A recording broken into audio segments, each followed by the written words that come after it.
de mayor consumo doméstico, y esto se lo comunicaron el consorcio ABC al gobierno nacional. ¿Qué les da el gobierno a cambio, Pablo? ¿Qué? Combatir la informalidad en el sector. Listo. ¿Por qué poquito se rindieron? Antes del primer chasquibum se rindieron. Nada, el chasquibum, qué viejo que eso. A la primer cebita. A la primer cebita se rindieron. Bueno, en fin. No, en serio, empecemos a respetar la palabra guerra, ¿no? Batallas, porque acá en Argentina. Domínguez, Julián Domínguez. Sí, Manuel. bueno, lo contabas vos, Pablo, salió efectivamente de la reunión y tuiteó, ahora lo vamos a ver en pantalla, Julián Domínguez, quien era el más moderado y supuestamente el que más entendía de la problemática del campo, salió y tuiteó la amenaza que les hizo. Dijo, escribió, acabo de terminar la reunión con el consorcio ABC, que es este consorcio que conforman los mayores exportadores de carne. Les informé que quienes no cumplan con los compromisos asumidos con las y los argentinos, conmigo al menos no firmaron ningún compromiso, no podrán continuar exportando carne. Es muy impresionante. Después el hilo del tuit sigue. Pero es muy impresionante cómo tomé esta decisión, bueno, en el marco del conflicto bélico y que impulsó subas a nivel global en el precio de los alimentos, por favor, bla. No quiero risas en la mesa.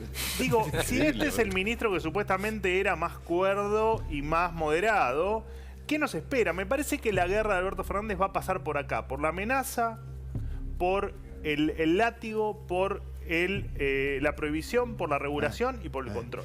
El ápero Ucrania, ápero la guerra, es una Mirá, ficción.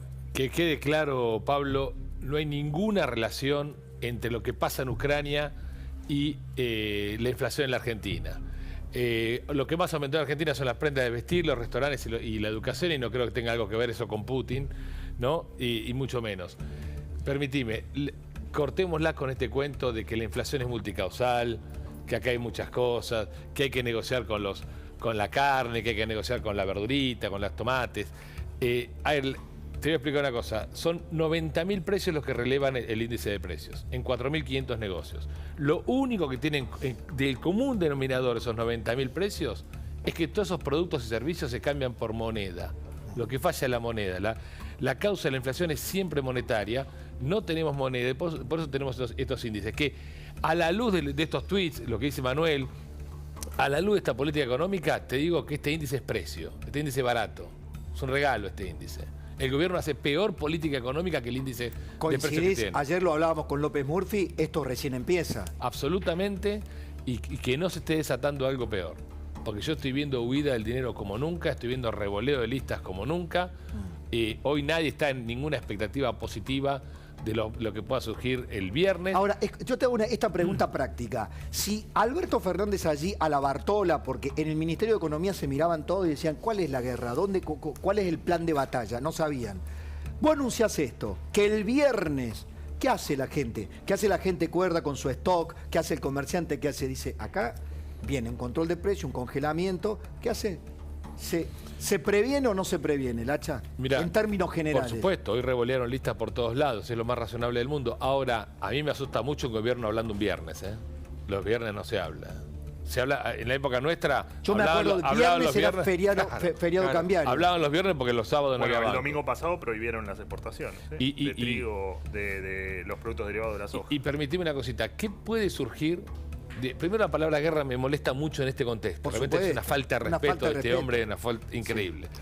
Pero, ¿qué puede surgir de una persona que el 1 de marzo, en el discurso más importante, hace exactamente 17 días, en su discurso de 65 páginas, nombró 30 veces la palabra Estado, una vez sola la palabra sector privado y nunca mencionó la palabra libertad? Vos decime de ahí, ¿qué puede surgir? Bueno, un Putin de plástico chiquito. Un fracaso anunciado violento.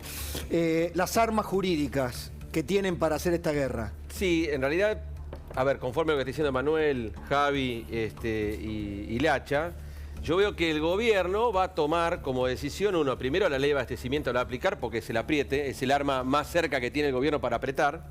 Lo que te quería decir, que te dije así antes, es una ley que viene del año 52. Es decir, lo que a mí me llama la atención, que es la ley de abastecimiento, lo puse en 74 porque recién lo hacen ley en el 74. Perón lo empieza a aplicar en el 52 con una que se llamaba la canasta de precios. Claro. Una cosa rarísima. Después en el 72-73, Yo Perón... me acuerdo de las mujeres peronistas que salían con el luto negro acá en el brazo a controlar carnicerías. Bueno, para aplicarle la ley de abastecimiento. En el 72-73, un acuerdo ante la... Por eso todo siempre pasa... La Argentina es cíclica. 72-73 hacen el pacto social, la CGT, la UIA y el gobierno de Perón y Gelbar, y hacen un decreto donde empieza el control de precios. Después viene la ley, que acá hay un dato de color, que a mí me gusta mucho el tema parlamentario. ¿Vos sabés quién se opuso a la sanción de la ley de abastecimiento? ¿Quién? El que lo dice en la mesa se gana una constitución. La Unión Cívica Radical. Mirá. Hizo un dictamen propio y rechazó y decía que iba a fracasar la ley. 48 años tiene esta ley. Claro. El otro que tenía es la ley, el Código Aduanero, que tiene otro problema de inicio, es del 81, es redactado por Videla. Cuando uno lee el Código Aduanero se sorprende porque en todos los artículos te dice el Poder Ejecutivo, el Poder Ejecutivo, el Poder Ejecutivo. Muchachos, tenemos un Congreso de la Nación desde el año 1983 y no hay delegación de facultades. Entonces, Aníbal Fernández, que lo entrevistaste hoy, hace un tiempito escribió una nota en un diario, en Infobae, y ha dicho que había una delegación permanente. Error. Porque desde el año 94 la delegación legislativa se hace por el DTI. Y con esto termino. En el Congreso de la Nación hay dos proyectos muy interesantes. Uno de Ricardo Bullarle y otro proyecto de José Luis Esper que piden la derogación del Código Aduanero, ¿sí? Y que las facultades vuelvan al Congreso y salgan de la órbita del Poder Ejecutivo. Mesa de lujo, que es Un mini tweet. 1974 la ley de abastecimiento Sí. se comió 5 monedas la ley de abastecimiento. 5 monedas.